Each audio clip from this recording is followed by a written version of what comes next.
राहु और केतु 12 अप्रैल 2022 को अपना राशि परिवर्तन कर रहे हैं।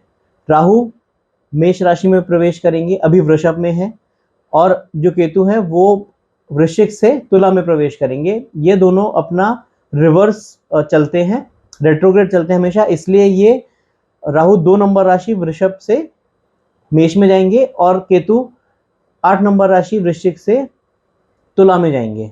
हम इस वीडियो में यही देखेंगे कि इन दोनों के मूवमेंट का इंडिविजुअल चार्ट के ऊपर क्या इम्पैक्ट पड़ेगा। और जैसा कि हम हमेशा एक सिंप्लीफाइड और एक लॉजिकल एस्ट्रोलॉजी करते हैं, सो आप मेरी स्क्रीन पर जो ये शीट देख रहे हैं इस समय, ये शीट मैंने बनाई है और इसे मैंने गोचर ट्रांजिट कैलकुलेटर नाम दिया है कि गोचर का जो ये कैलकुलेटर है ये बताता है आपको कि किस राशि पर क्या इसका इम्पैक्ट पड़ेगा। और ये नारद पुराण, मूर्त पारिजात और इन सारी बुक्स से जो बेसिक रूल्स हैं उसके ऊपर बना है। सो आपको इस शीट को देखकर ये पता लग जाएगा कि आपकी राशि के ऊपर प्रभाव पड़ेगा तो क्यों पड़ेगा, आपको एक लॉजिकल रीजन भी साथ में मिलेगा। लेकिन ये हमने जो डिटेल में बात की थी कि किस रूल्स पर बेस्ड है और क्या है, वो इसका जो पहला पार्ट था वीडियो का उसमें हमने बात की थी, उसका लिंक डिस्क्रिप्शन में है। तो अगर आप ये समझना चाहते हैं शीट किस तरीके से बनी है तो आप पहले उस वीडियो को देख सकते हैं, उससे समझ सकते हैं कि किस तरीके से ये कैलकुलेटर निकल कर आया है या किस तरीके से ये एक टेबल निकल कर आई है। और आप उसके बाद इस वीडियो को डिटेल में देखिए तो आपको और अच्छे से ये समझ में आएगा। इस पर्टिकुलर वीडियो में हम बात करेंगे कि किस तरीके से राहु और केतु का परिवर्तन कुंडली में हमें किस तरीके से एनालाइज करना है। अब जैसे शीट निकल कर आ गई, आपको ये पता लग गया कि जो मेष राशि है उसके लिए क्या इम्पैक्ट है, वृषभ के लिए क्या है और बाकी सारे साइंस के लिए किस तरीके का इम्पैक्ट है, शुभ है अशुभ है, और जो मूर्ति निर्णय है उसमें किस तरीके का इम्पैक्ट है। तो ये आपको यहाँ तक तो हमने निकाल लिया, लेकिन अब कुंडली में ये किस तरीके, किस एरियाज को इम्पैक्ट करेगा, वो निकालने के लिए, वो एनालाइज करने के लिए हम यहाँ पर एक एक एग्जाम्पल के थ्रू इसको समझेंगे और ये देखेंगे कि किस तरीके से हम इसको कुंडली के अंदर इसका इम्पैक्ट एनालाइज कर सकते हैं सभी साइंस के लिए। सो आप स्टार्ट करते हैं। जैसा कि आपको मेरी स्क्रीन पर दिख रहा है, ये एक टेबल है जिसके मैं बात कर रहा था, हमने पहले भी स्क्रीन पर देखी। तो अब ये टेबल है और यहाँ राइट हैंड साइड पर हमारा ये एक ब्लैंक चार्ट है, इसके ऊपर हम लगाकर देखेंगे कि किस तरीके का इम्पैक्ट सभी साइंस के लिए है, सभी राशियों के लिए किस तरह का इम्पैक्ट है, कुंडली में से किस तरीके से समझना है। तो अगर आप ये वीडियो एंड तक देखेंगे, आप अपनी राशि के हिसाब से खुद एनालाइज कर लेंगे, एक जनरल आइडिया आपको लग जाएगा कि किस तरीके का इम्पैक्ट आपके साइन पर, आपकी राशि पर दे रहा है ये ट्रांजिट। और अगर आपका ज्योतिष में इंटरेस्ट है तो ये आपके लिए बहुत वाइटल वीडियो है। आप इससे एक ज्योतिष को सीखें, केस स्टडी के फॉर्म में आप सीख सकते हैं कि कैसे कुंडली में किसी भी चीज का एनालिसिस निकालने के लिए आपके लिए बहुत हेल्पफुल रहेगा। सो स्टार्ट करते हैं। सबसे पहले मेष राशि को समझते हैं कि मेष राशि के लिए कैसा है। तो सपोज यहाँ 5th हाउस है, यहाँ पर 1 नंबर है और यहाँ पर चंद्रमा है हमारा, ये जन्म का चंद्रमा है। सो जब जन्म का चंद्रमा हम बोल रहे हैं, यानी आपके कुंडली में, आपके नेटल चार्ट में जन्म का चंद्रमा है, उसके साथ आपका जो नंबर लिखा हुआ है वो 1 नंबर लिखा हुआ है। सो अब राहु और केतु का जो मूवमेंट हो रहा है ट्रांजिट करके, सो राहु 2 नंबर राशि से, यानी कि इस समय अगर मान लीजिए यहाँ पर आपका पंचम भाव में चंद्रमा है, पंचम भाव कहते हैं कुंडली का, तो राहु यहाँ से ट्रांजिट होकर यहाँ पर आ रहे हैं मेष में, और केतु जो है वो इधर पर आ रहे हैं। तो 12 अप्रैल के बाद राहु और केतु इस एक्सिस में आ जाएंगे, जो कि चंद्रमा को डायरेक्टली अफेक्ट कर रहा है। अब अगर हमें शीट में देखें तो राहु और केतु का मूवमेंट, यहाँ पर हमें शुभता नहीं मिली कि ये कोई बहुत सरप्राइजिंगली शुभ रिजल्ट नहीं देगा, बट मूर्ति निर्णय में हमें गोल्ड के बाद जो सिल्वर होता है, हमें यहाँ पर सिल्वर मिला था मेटल।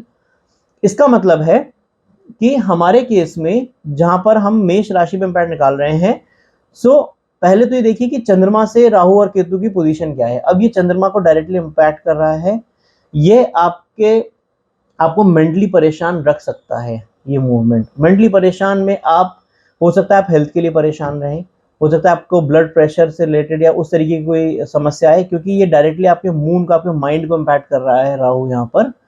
सो एक तो ये इम्पैक्ट हो सकता है। दूसरा इम्पैक्ट ये है क्योंकि ये 5th हाउस है, तो अब हम ये देखते हैं कि किस हाउस को अफेक्ट कर रहा है, तो 5th हाउस, तो यानी यहाँ पर राहु और केतु 5th हाउस को इम्पैक्ट कर रहे हैं, जो बच्चों का स्थान है, पढ़ाई का स्थान है, तो इससे रिलेटेड आप लोग को बाधा आ सकती है।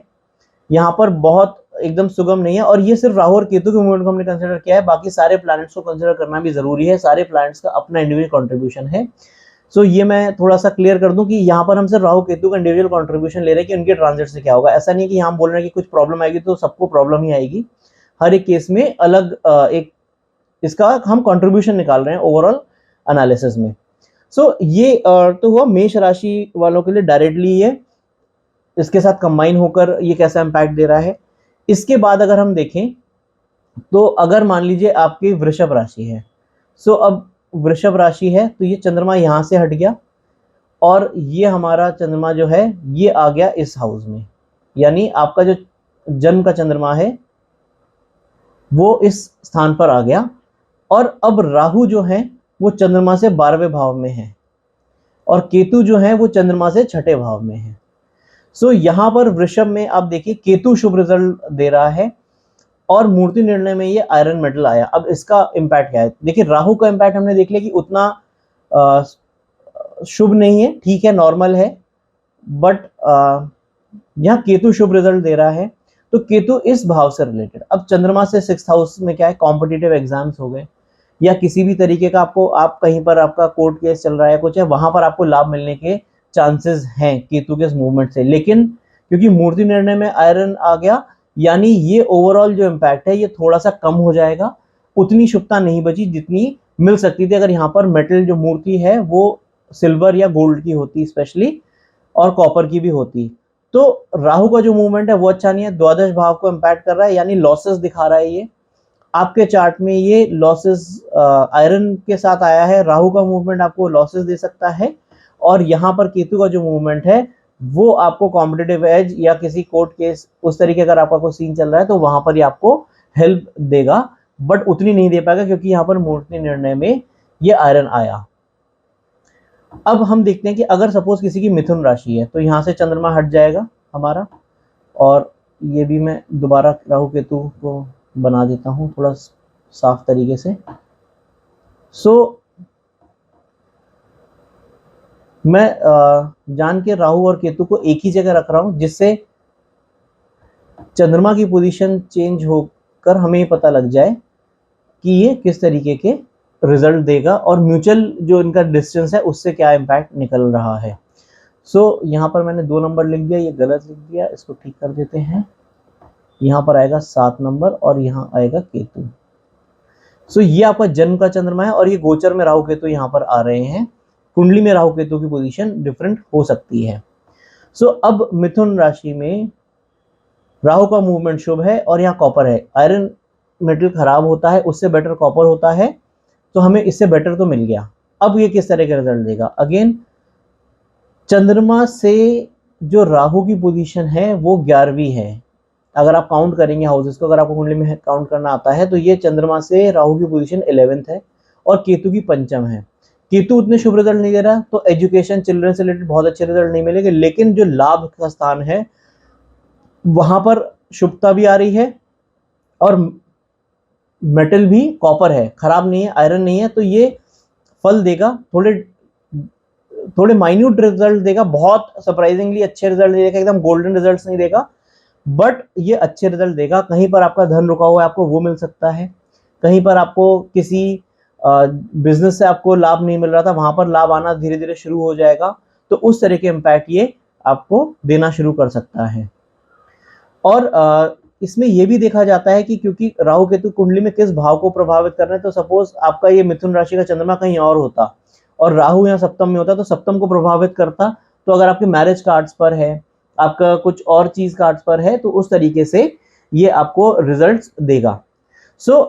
ऐसे ही आप कर्क राशि को देखिए, कर्क राशि में शुभता है, सिल्वर है, तो अब आपको देखिए चंद्रमा से ये यहाँ पर हम देखें तो कर्क राशि यहाँ पर हो गई, ये 3 नंबर था या 4 है, मैं सारे नंबर पहले लिख देता हूँ, 6, 8, 9, 10, 11, 12। तो अब यहाँ पर चंद्रमा हमारा जन्म का चंद्रमा इधर है अष्टम में, तो अब ये चंद्रमा से दशम में है और सिल्वर है। अब ये 1+1 हो गया तो हमें प्लस प्लस मिला, यानी अगर आप नौकरी परिवर्तन चाह रहे हैं तो राहु आपको इस समय अच्छी नौकरी देने में सक्षम है। और केतु का न्यूट्रल रिजल्ट है, केतु का हमें शुभता नहीं मिली, तो यहाँ से चंद्र से चतुर्थ अगर आप हाउस प्रॉपर्टी लोन लेने की कोशिश कर रहे हैं तो आप प्रॉपर्टी लेंगे तो आपको लोन लेना पड़ सकता है, उसके साथ आपकी प्रॉपर्टी बनेगी। तो इस तरीके का ये राहु केतु एक्सेस चंद्रमा से दिखा रहा है। अगर कुंडली में जो प्लेसमेंट है लग्न के हिसाब से आप वो भी देखिए, उससे भी आपको एक इंसाइट मिलेगा। अब अगर चंद्रमा पंचम में आ जाए, यहाँ पर आ जाए चंद्रमा, यानी 5 नंबर सिंह राशि का चंद्रमा है, सिंह राशि में केतु के रिजल्ट अच्छे हैं और ये गोल्ड है। सो चंद्र से तृतीय भाव के रिजल्ट, आपको ड्राइविंग सीखनी है, गाड़ी लेनी है, आपको कहीं पराक्रम दिखाना है, पराक्रम दिखाने में आपको कहीं किसी कंपटीशन में पार्ट लेकर आपको या किसी टीम को लीड कर रहे हैं, आप किसी क्रिटिकल चीज पर काम कर रहे हैं, वहां पर ये सबसे अच्छे रिजल्ट दे रहा है। इस राशि के लिए, सिंह राशि के लिए हमने सबसे अच्छे रिजल्ट बताए थे। क्योंकि चंद्रमा से तृतीय भाव में ये केतु आ रहे हैं। अगर जन्म सपोज ये धनु लगन की कुंडली है तो यहाँ पर ये 11th हाउस से रिलेटेड बहुत अच्छे रिजल्ट देगा, यहाँ पर लाभ स्थान है, ये लाभ देगा। तो आप ये भी देखिए कुंडली में कहाँ प्लेस है और किस हाउसेस के लॉर्ड्स को प्रभावित कर रहा है। ये थोड़ा डिटेल है कुंडली के हिसाब से, अगर आप ज्योतिषी नहीं है तो आप इसमें कंफ्यूज ना होइए, आप यहीं तक एनालिसिस को समझिए। बट अगर आप ज्योतिषी हैं, आप ज्योतिष में इंटरेस्ट रखते हैं, तो आप इसको डिटेल में देखिए कि कहाँ पर ये किस तरीके इम्पैक्ट दे रहा है, क्योंकि केतु यहाँ पर रिजल्ट देने में एकदम इसके पास बहुत एनर्जी आ गई। राहु नॉर्मल रिजल्ट देगा, उतने अच्छे रिजल्ट नहीं देगा। तो चंद्र से ये नवम स्थान है, भाग्य में ये बहुत उतने अच्छे रिजल्ट नहीं देगा, ठीक देगा, बट क्योंकि मूर्ति निर्णय में गोल्ड है तो ये खराब तो नहीं देगा, ये अच्छे रिजल्ट ही आपको देगा। केतु शुभ दे रहा है, तो केतु सबसे अच्छी पोजीशन सिंह राशि वालों के लिए है। इसी तरीके से कन्या राशि वालों के लिए सबसे खराब हमने बोला था, क्योंकि कन्या राशि में अब आप देखिए कि कन्या राशि में ये मूवमेंट, जब चंद्रमा यहाँ पर है तो चंद्र से दूसरे भाव में ये केतु है, यहाँ पर लॉसेस दिखा रहा है। अगर आप कहीं इन्वेस्ट करें, संचित धन को ये प्रभावित कर रहा है। यहाँ पर मूर्ति निर्णय से भी अच्छा रिजल्ट नहीं मिल रहा, और जो राहु है वो भी चंद्र से अष्टम में है, जो कि ओवरऑल बहुत अच्छा कॉम्बिनेशन नहीं है, सडन लॉसेस भी आ सकते हैं। तो कन्या राशि वालों को सावधान रहने की जरूरत है विद रिस्पेक्ट टू मनी। ऐसे ही अगर चंद्रमा हमारा तुला राशि में है तो ये केतु के साथ कॉन्जुगेट कर रहा है, यहाँ पर आपको बहुत शुभ रिजल्ट नहीं मिलेंगे, लेकिन क्योंकि मूर्ति में गोल्ड आ गया, ये मेटल बहुत अच्छा माना जाता है, इसीलिए आपको, अगर आपकी शादी कार्ड्स पर है तो आपको वो सब रिजल्ट्स मिलने में ये सक्षम है। और लेकिन ये थोड़ा डिप्रेशन क्रिएट करेगा, केतु चंद्र के साथ डायरेक्ट युति बना रहा है आपके गोचर में इस समय, तो ओवरलैप हो रहा है, जो जन्म चंद्रमा है उसके ऊपर केतु आएगा तो आप थोड़ा सा उधर पर भी आपको स्ट्रगल करना पड़ सकता है। वृश्चिक राशि के केस में, अब देखिए वृश्चिक राशि के केस में चंद्रमा से 12th में केतु आ गया और राहु शुभ रिजल्ट दे रहा है। अब चंद्र से छठे में राहु है, यहाँ पर आपको कॉम्पिटिटिव एज देगा ये। अगर राहु पंचम स्थान में है, सपोज धनु लगन की कुंडली है, तो ये आपको एजुकेशन से अच्छे रिजल्ट देगा, आपके चिल्ड्रन के लिए बहुत अच्छे रिजल्ट देगा, क्योंकि यहाँ पर वृश्चिक के लिए राहु शुभ रिजल्ट देने में सक्षम है। ऐसे ही आप बाकी साइंस के लिए देख सकते हैं, चंद्रमा जब इधर पर आ जाए, मकर में आ जाए, तो आप बाकी एनालिसिस अब स्वयं कर सकते हैं और इस तरीके के ये रिजल्ट देगा। आपको जो थोड़ा ये देखने की और समझने की एक जरूरत है कि कुंडली में सिर्फ चंद्रमा से पोजीशन नहीं देखी जाती, कुंडली के लगन के हिसाब से भी देखा जाता है कि प्लैनेट किस तरह के इम्पैक्ट दे रहा है, तो वो बहुत जरूरी है। तो हमें ये देखना चाहिए कि जब राहु और केतु कुंडली में किस प्लैनेट, किस भाव को इम्पैक्ट कर रहे हैं। तो एक एग्जाम्पल लेकर देखेंगे, सपोज तुला लगन की कुंडली है, यहाँ पर केतु आ जाएगा गोचर में और यहाँ राहु आ जाएगा, यहाँ 1 नंबर है। अब सपोज आपका चंद्रमा कहीं पर भी, आप यहाँ से देख सकते हैं पॉजिटिव है, माइनस है, बट सपोज राहु केतु ये एक्सेस में आ रहे हैं और इसका जो लॉर्ड है, वो मंगल जो लॉर्ड है इसका, वो यहाँ पर ही प्लेस है, 7th हाउस में प्लेस है। तो अब ये देखिए कि राहु ने 7th हाउस को बहुत अच्छे से प्रभावित करा। तो अगर ये पॉजिटिव इंपैक्ट दे रहा है तो मेष राशि वालों के लिए पॉजिटिव नहीं है। सपोज सिंह राशि है, सिंह राशि हुई तो यहां कहीं पर चंद्रमा आपका आ जाएगा। तो अब आप ये देखिए कि यहां पर ये 7th हाउस को इंपैक्ट कर रहा है बहुत अच्छे से। तो इससे जुड़े रिजल्ट, बिजनेस पार्टनरशिप, आपके केस में जो मैरिज अगर कार्ड्स पर है तो सेकंड चाइल्ड का ये हाउस होता है, तो उससे रिलेटेड आपको रिजल्ट्स मिलेंगे। तो आप ये भी देखिए कि गोचर में आपके लगन के हिसाब से राहु और केतु का पोजीशनिंग क्या आ रही है, उससे आप ये रिजल्ट्स निकाल सकते हैं। सो ओवरऑल गाइज ये मेरी एनालिसिस है राहु और केतु के ट्रांजिट की।